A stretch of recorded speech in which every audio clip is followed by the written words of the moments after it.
Hello, everyone. Welcome to Sharing Stories Presents Book Summaries. Today we have The Psychology of Money by Morgan Housel.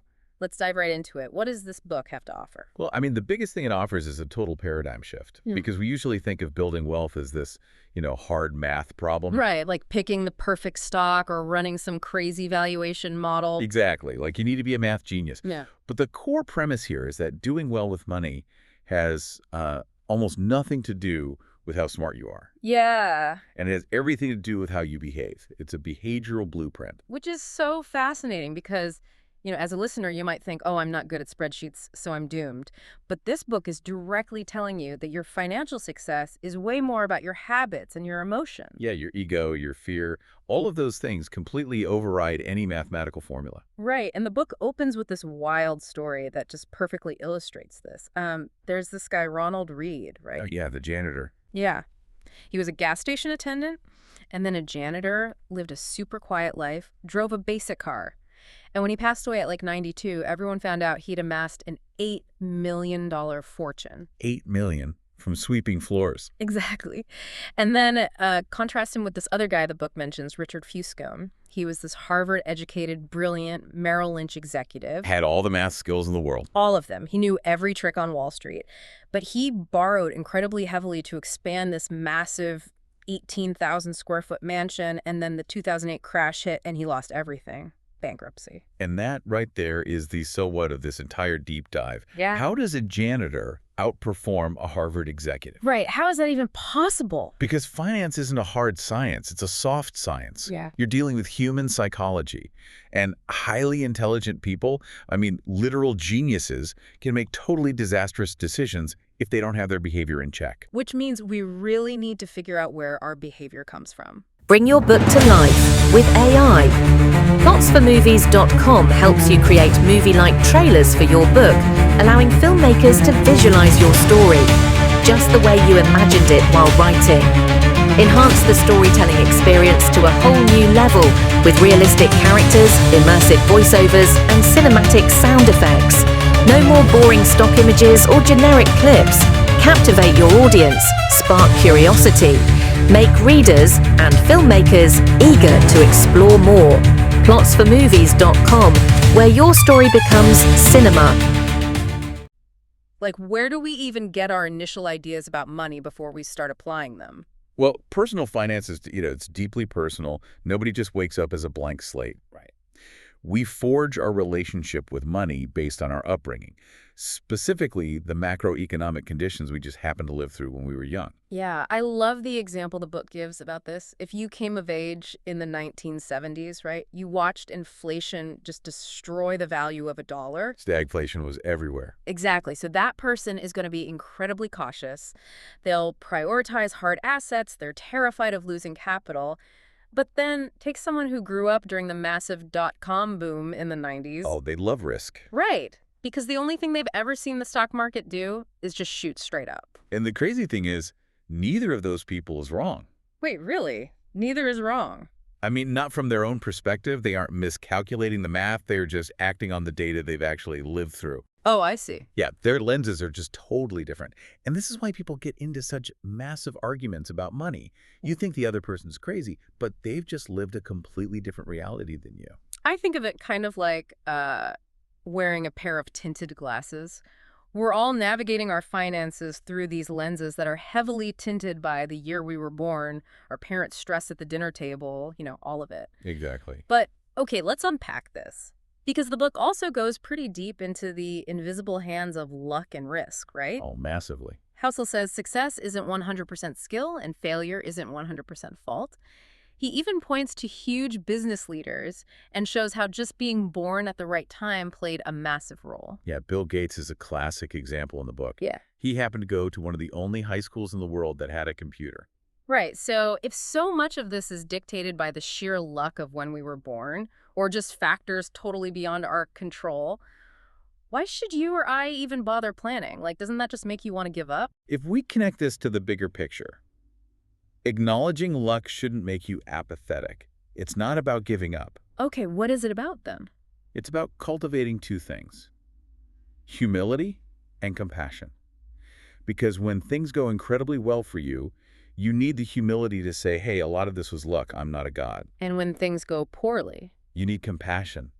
Because hardworking, smart people fail all the time due to circumstances they couldn't control. That makes a lot of sense. And practically speaking, it proves exactly why you can't just copy somebody else's financial plan. Oh, because their luck and circumstances are different. Exactly. A 25-year-old saving for retirement that's 4 decades away has completely different needs than a 60-year-old business owner. You can't borrow their blueprint. So you can't wear their prescription glasses and expect to see clearly. Perfect way to put it. But if we can't just copy the millionaire next door, how do we actually figure out what financial success looks like? Because the book talks about this crazy discrepancy between what we see and what wealth actually is. Yeah, this is probably the biggest trap people fall into.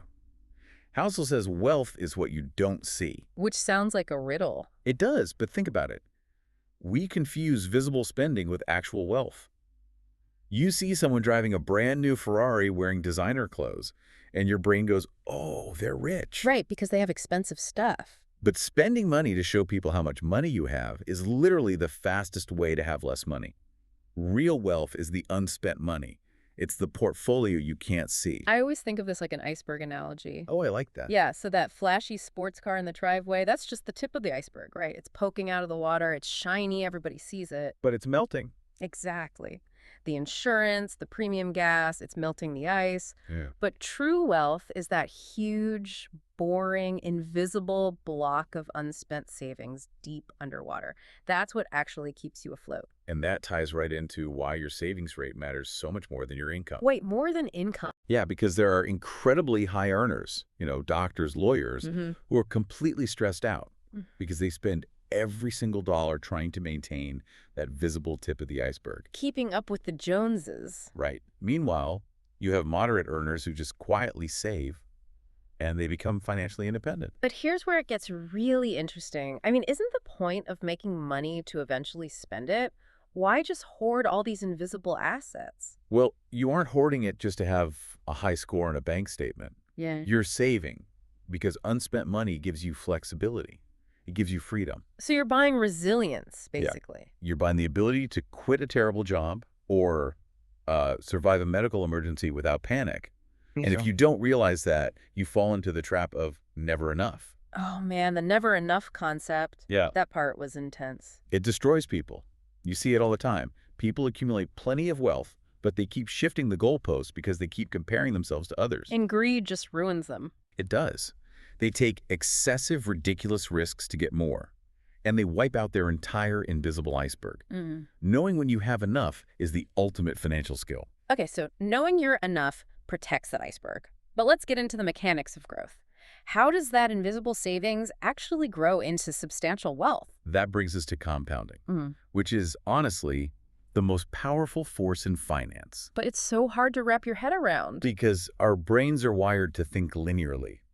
Like if I walk 10 steps, I move 10 meters. But compounding is exponential. Right, like rolling a snowball down a really long hill. Exactly. At first, you're just packing it by hand, and it feels agonizingly slow. But as it gets bigger, every single rotation picks up so much more snow than the last one. So the secret isn't pushing it faster, it's just keeping it on the hill. Yes. Time is vastly more important than your rate of return. If you just earn good returns for 40 years, you will completely obliterate someone who earns exceptional returns for 10 years. Wow. So a mediocre investor with patience completely crushes a brilliant investor who's just impatient. Every single time. That feels totally counterintuitive to our modern, get-rich-quick culture. We're always told to hustle, find the perfect crypto, trade constantly. What's fascinating here is that the data proves all that constant action is totally overrated. And it relates directly to what we call tail events. Tail events? Yeah, it's a statistics term. Basically, a tiny handful of investments will generate the vast majority of your returns. Okay, so you don't need every stock you pick to be a winner. Not at all. Look at the S&P 500. In any given decade, most of those 500 companies might just do okay or even fail. But the index as a whole does great. Because of the tail events. Exactly. A few massive outliers like Apple or Amazon pull the whole average up. So you don't have to be right all the time. You just have to survive the short-term bumps and stay in the game long enough for those big winners to show up. But staying in the game means you have to ignore a lot of noise. The book talked about the seduction of pessimism, which blew my mind. Oh, pessimism always sounds so smart. It really does. When you turn on the news, the guy predicting a market crash sounds like an absolute genius. And the person saying, just hold and wait, sounds totally naive. That's our biology working against us. We are hardwired to prioritize bad news. Because of predators and stuff? Right, an amygdala hijack. If a caveman ignores good news, he misses a snack.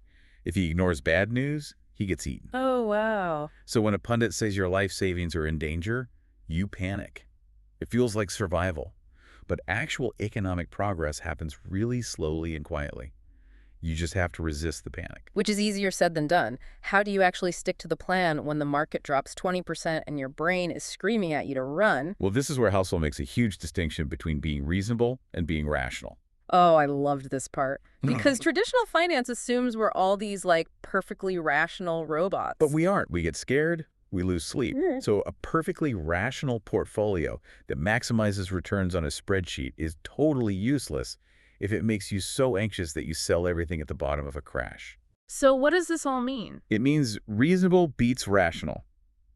A slightly less optimized portfolio that actually lets you sleep at night is better, because you'll stick with it. I instantly thought of a diet plan when I read this. Oh, how so? Well, a mathematically perfect diet where you count every single macro is totally useless if you rage quit after 3 days and eat a whole pizza. Yep, you just rebound. But a reasonable diet where you eat healthy but allow yourself a slice of pizza on Fridays is infinitely better because you'll actually do it for 10 years. That is a perfect analogy. The imperfect plan you stick to always beats the perfect plan you abandon. Exactly. And part of being reasonable is having a margin of safety. The future is completely unpredictable. Pandemics, crises, they always surprise us. So you can't just predict everything. No, you just have to prepare for uncertainty.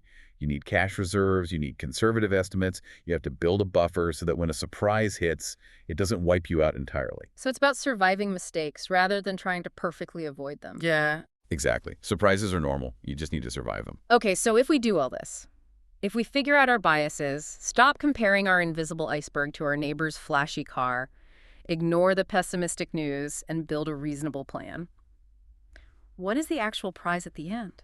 Well, it's not a yacht. No. No. The greatest benefit of money, the absolute highest dividend it pays, is complete control over your time. Control over your time. That is so profound. Is the ultimate luxury. Financial independence isn't about buying stuff. It's about buying autonomy. Waking up and knowing you control your day. I absolutely love that reframing. The goal isn't riches to impress people, it's peace of mind. The best thing $1 can buy isn't a designer watch, it's a random Tuesday where you can just say, I can do whatever I want today. And that right there is the core message of the book. Building wealth is about mastering your behavior and securing your own freedom. We at sharingsstories.in bring you insightful book summaries. This content is supported by plotsformovies.com, an AI-enabled book trailer platform where you can watch 1-minute trailers of books to understand them better before you buy them. As we wrap this up, I want to leave you with one final thought to mull over. If wealth is what you don't see, and money's highest value is giving you back your time, I challenge you to look at your calendar this week. Ooh, okay. How much of your current spending is actively buying back your time versus just buying things to show off to other people? That is a phenomenal question and the perfect place to leave it. Thank you all for joining us on this deep dive. If this conversation shifted how you think about your money, please subscribe to the show and support the channel. You can buy the book through the link in the description, and definitely drop a comment with the book you want discussed in the next podcast. See you next time.